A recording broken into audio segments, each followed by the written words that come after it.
News vision వార్తలకు స్వాగతం. నేడు ప్రపంచ వెదురు దినోత్సవం.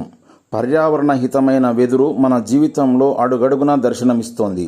ప్లాస్టిక్ రాకతో కొంత కనుమరుగైనప్పటికీ సమాజం ఇప్పుడిప్పుడే దాని ప్రాధాన్యతను గుర్తిస్తోంది. భారత ప్రభుత్వం వెదురు సాగుకు సబ్సిడీల ద్వారా ప్రోత్సహిస్తోంది. భారత ప్రధానమంత్రి Narendra Modi vocal for local, స్వదేశీ ఉత్పత్తులను వాడమని ఇచ్చిన పిలుపుకు ఆకర్షితులై వెదురు బోధనోపకరణాలను తయారు చేసి విద్యను బోధిస్తున్న మురళీకృష్ణపై ప్రత్యేక కథనం. నేను మురళీకృష్ణ, పిఎస్ వ్యాపారాల నందు పనిచేస్తున్నాను. వెదురుతో తయారు చేసినటువంటి అనేక బోధనోపకరణాలు రావడం జరిగింది.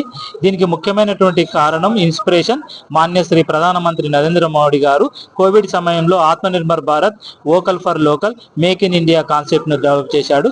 ఎందుకనంటే భారతదేశంలో ఉన్నటువంటి అనేక బొమ్మలు మరియు టీఎల్ఎం ఇతర దేశాల నుంచి దిగుమతి చేసుకోవడం జరుగుతున్నది.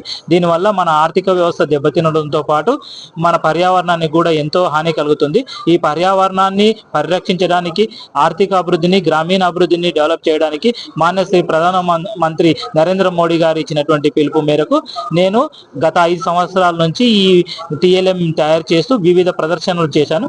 దీని ద్వారా మన పిల్లలకు అభ్యసన ఫలితాలు కూడా మెరుగాయి. మా పాఠశాలలో 33 ఉన్నటువంటి విద్యార్థుల సంఖ్య ఈరోజు 90 కావడానికి ఇది ఒక ముఖ్య కారణంగా మీ అందరికీ నేను తెలుపుతున్నాను.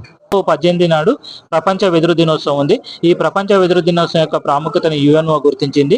దానికి ముఖ్యమైనటువంటి కారణం ఏమిటంటే, వెదురు మన యొక్క అంతర్గత కుటుంబాలలో ఉన్నది. గ్రామీణ వ్యవస్థలో బలోపేతం కావాలి అంటే వెదురును మన వ్యవసాయంలోను మరియు గృహోపకరణాల్లో ఉపయోగిస్తే పర్యావరణ కాలుష్యాన్ని తగ్గించి మనం ఏదైతే లక్ష్యం పెట్టుకున్నామో సుస్థిర అభివృద్ధిని సాధించవచ్చు. మరి అదేవిధంగా తెలంగాణలో రైజింగ్ తెలంగాణ అనేటువంటి కాన్సెప్ట్ను కూడా తీసుకురావచ్చు.